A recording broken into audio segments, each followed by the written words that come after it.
Look into my eyes. When you see me on a show, when you see these fans, you know you've got the best in the damn world. This is the Wrestling Matters podcast, where we stand up for professional wrestling. Here we fucking go!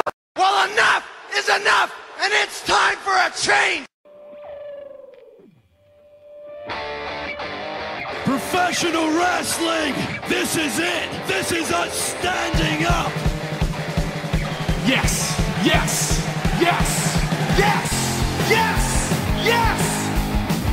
That's 13-14!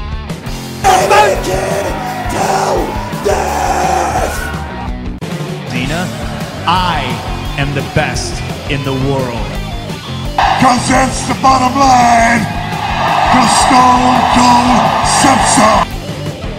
What's going on, ladies and gentlemen? Welcome to a very special edition, ladies and gents, of the Wrestling Matters Podcast Extra. Now, this past Sunday, you saw the episode between me and the Altered Angle, where we talked about Raw, we talked about the 10 best wrestling matches so far in 2016 by WhatCulture.com, and we also talked about CM Punk. There was a few other things as well they talked about as well. Now, I trimmed it down to short as possible because it was about an hour. It was about an hour and 10 minutes at the most. So what I've done is took that little bit of the episode and put it into this extra show for you guys, so you guys can listen to it and enjoy. Listen to what Josh and Pepper say about Brock Lesnar and his return at SummerSlam, and his first match at SummerSlam, and his return at SmackDown's draft. Also, be sure to check out their thoughts on TNA and this whole Jeff Hardy angle, the old Brother Nero and the backyard wrestling match that's going to take place. Tune in this Tuesday on TNA, and also check out the Wyatt Family and the New Day, plus much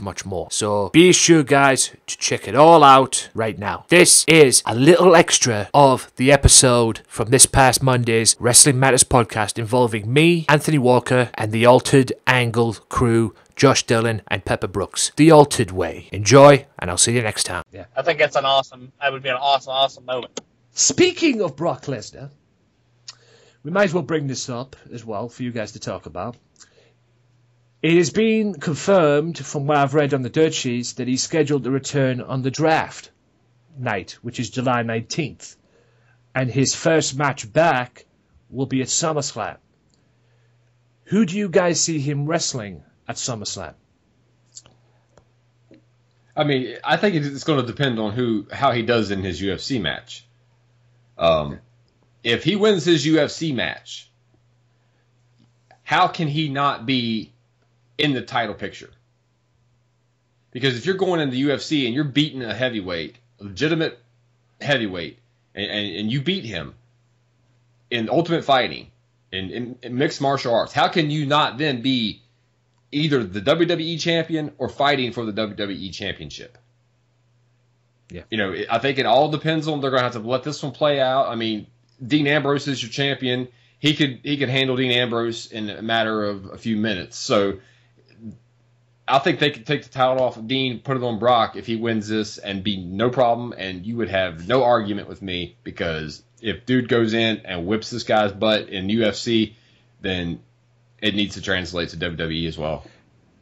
Yeah, that's a big if, though, Josh. I mean, we're not saying that he's going to walk in there and it's not going to be a cakewalk. If he loses at UFC, that crowd is going to eat him alive. But, you know, does he need to be inserted back into the title picture? Yeah, he could. I actually see him going up against one of the Wyatts, or maybe a combination of, you know, a handicap match. You know, you got two of the Wyatts against him. But, you know, they kind of teased a feud with them right before he left television. So I would see him being put in there.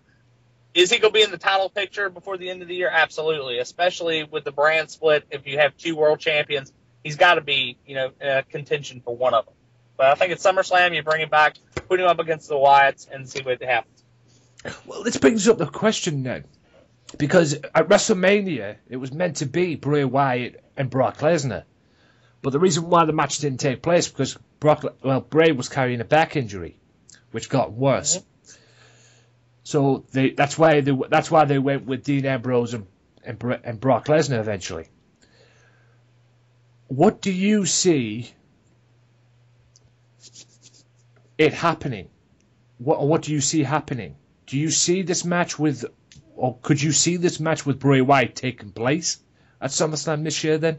Now he's back and seems to be 100% as well. I don't want to see that match. Like, I have no interest at all in seeing Brock Lesnar fight Bray Wyatt. I don't see what the big hubbub is about it. That feud does not interest me, nor does the New Day versus the Wyatts interest me at all. At all. Well, I think a lot with the Wyatts goes to the fact that they've been misused so much. I mean, when you brought these guys in, they had an opportunity to make this a very, very dominant heel faction, and they failed to do that. I mean, the Wyatts have been really the whipping boys. I don't have a problem seeing Bray Wyatt versus Brock Lesnar, but at the end of the day, I mean, he's going to destroy him. And the other two can get involved, he's going to destroy them too. Speaking of the Wyatts, since you brought this up, the Wyatts returned and they got into a confrontation with the New Day. Do you see, I mean, obviously it's not going to be Luke Harper because Luke Harper's still on the shelf. So I'm guessing they're going to go with Braun Strowman and Eric Rowan against the New Day, probably for the tag team titles. Is that a good thing? No. I don't see any positive coming out of this. Do you, Pepper? No, I'm not a big Braun Strowman fan. I mean, he's big, he's clunky. He was in NXT for a cup of coffee, and he didn't do anything there. If Luke Harper was in it, because I think Luke Harper is a good talent. He actually has some. He does have some talent. Yeah. Yeah, I mean, if you go back and watch his matches when he was Brody Lee on the independent scene, I mean, he's a very, very talented guy. But like you said, he's hurt. So, do I see these guys in the ring with the New Day? I mean, you can put them in there for a match or two, but they better not take the titles off the New Day and put them on them because Eric Rowan and Braun Strowman it's a big, clunky tag team that's just, it's not talent. No. Like I said, at one point they were even considering Undertaker versus Braun Strowman at WrestleMania, which would have been diabolical. One last thing, ladies and gentlemen, before we wrap this podcast up. TNA. Oh, boy. Oh, God. TNA this week, I got this sent to me on Facebook, involving the Hardy Boys. It seems this coming week on TNA, the Hardy Boys are going to have one last match. The difference is it's not going to be in a TNA ring.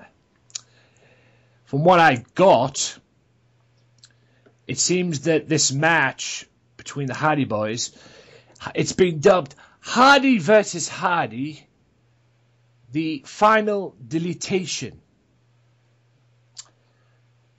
And it shows a preview of them fighting in a backyard.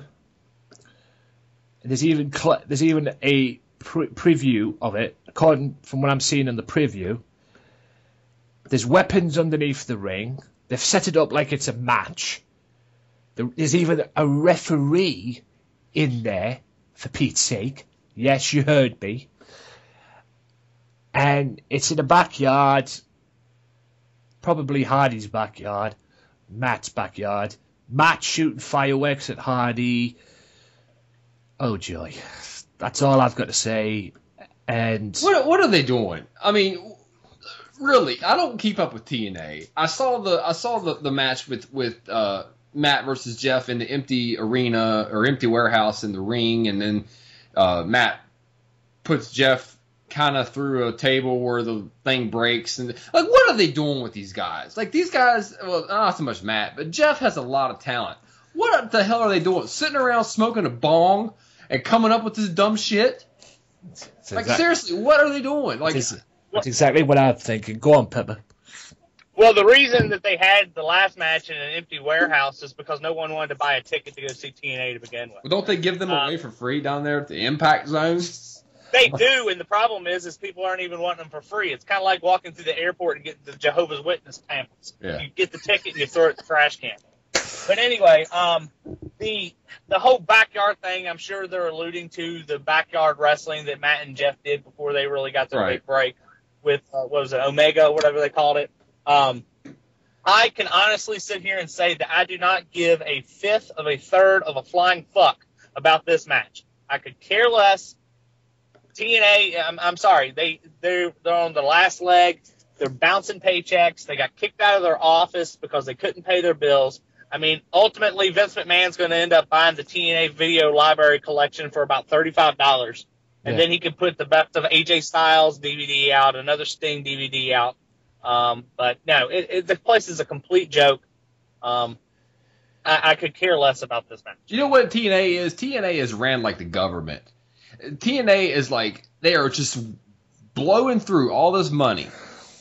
If it wasn't for the fact that it's an oil company backing TNA, if this was a regular private company that wasn't just being used to shut someone's daughter up so she has something to do with her life, that they would have closed the doors down years ago.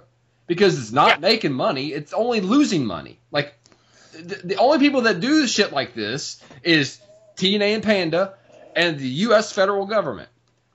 Like, TNA is Obamacare. That's exactly what TNA is. All they're doing is pissing away money. Like, just for the sake of Dixie Carter having a job or a career or whatever it is that her little hobby has become. Like, this is just ridiculous. Like, this is a ridiculous company. Like, it's embarrassing. Yeah, well, Dixie Carter is your token rich girl. And Daddy bought this for Dixie Carter. It's no different than, Daddy buying her a pony or Daddy buying her a Corvette. He bought it, like you said, for something for her to do. It's not going to make any money. She's completely taken and I like the original TNA concept when the Jarretts were running it. The weekly pay-per-views. That was good. But she has taken this and just turned it into a colossal clusterfuck. And I would think eventually that, the people on the board of directors with Panda Energy, I believe they are a publicly traded company, is going to look at this and say, you're investing all this money into this and you have nothing to do with it. You're wasting millions of dollars each year on this crap. Why? Look, TNA's in-ring product this year, the work in the ring, has been great. Not perfect, but been great. But, like the guys correctly say, guys, it's the fucking stuff that happens like this with the Hardys and other stuff as well, and Dixie Carter behind the scenes and them losing money. At times I do feel like I'm watching WCW back in the early 90s before Bischoff got out of it. Absolutely. I mean, you just need to walk David Arquette out there and put the TNA World title on him, and bam, we've got it. We've surpassed WCW in the clusterfuck of wrestling management. Yeah. That's what it is. That's just all it is, because let's just face it, guys, TNA is a shadow from what it used to be. We don't even discuss it on the alternate angle. We do not discuss TNA for this particular reason. I think I might stop discussing it on the Wrestling Madness podcast, quite frankly, unless they improve. There's no reason to talk about it unless we have something snarky to say about some of the dumb things that they've done. I mean, right now as it stands, their top talent is gone. All the original guys that made TNA great, they're all gone. Yeah. And now you're stuck with, like we're talking about, Jeff Hardy and Matt with his frizzed out hair with the skunk stripe down the middle. It's like, this is what you're building your company around? Like, they're good pieces to have around. I mean, hell, the WWE's already supposedly contacted Jeff about making a return. Yeah, and it seems that they're passing the TNA World title around like a hot potato as well. Well, that's a sign of we don't know what the hell we're doing. Exactly. Yep. WCW did the same thing when it was getting close to the end. Every week there was a new champion. Yeah, really was. And then the whole thing. And by the way, you can see all the episodes of Nitro on the WWE Network. I have been watching it, and I forgot how bad most of them were. Right, guys, that about wraps it up for the podcast. So I'm going to step out and let my boys tell you where they can find you on their social media world that we I say living, that's a statement. But where can they find you on the social media, guys? Take it away. It's all yours. All right, you can follow Pepper Brooks. He is the controversial one, at Altered Angle PB on Twitter. You can follow me, Josh Dillon. I'm the sane one, at Real Josh Dillon. Shut up. You can follow the show's page at The Altered Angle. We're also on Facebook, Instagram. You can catch all of our podcasts on iTunes, Stitcher, Podbean, and TuneIn Radio. Find them all if you really want to. Also, do you have a YouTube? Just to throw that in. Yeah, there's nothing on it though. Yeah. Thanks for bringing that up, Anthony. Yeah, I have to subscribe to that as well. So. Oh, thank you. Hey, we've got like 3 subscribers now. Yeah, that's awesome. I subscribe to that as well. So, like I said, be sure to check these guys out on their respective places they go. Also, check out the Wrestling Matters podcast on Speaker.com and Mixcloud as well. I'm aiming to get on Podbean as well at the moment, but I found an alternative for now, which is Speaker.com. So, but I'm aiming to get on Podbean myself, so hopefully I can get on with that in the near future. We'll have to wait and see on that one. But at the end of the day, be sure to check these guys out. Thanks for coming on, guys. Hey, Anthony, one thing real quick. I know this is going to be airing on Monday. I would just like to say a happy Independence Day to all our United States listeners. And for our fans in the UK, sorry about that ass whipping that we gave you about 200 years ago. I don't really know anything about that, so I'm not going to say anything about it. That stuff goes right over my head, to be honest. I love America. I love me some America. America's given me great things, including professional wrestling. So, and Budweiser. And Budweiser too. God bless Budweiser, the best beer in the world. So get him on a beer rant. Pepper, it's worse than me. Yeah. God bless the Budweiser. But other than that, guys, like Pepper says, happy Independence Day to all Americans. And thanks again, guys, for coming on. It has been an absolute pleasure. This has been episode 118 of the Wrestling Matters podcast. I'll be back next week. Thanks to the guys for coming on. And until next time, peace out. Well, enough is enough, and it's time for a change. Professional wrestling! This is it! This is us standing up! Yes! Yes! Yes! Yes! Yes! Yes! That's 13-14! Make it till death! Dina, I am the best in the world. Cause that's the bottom line. Cause Stone Cold Simpson.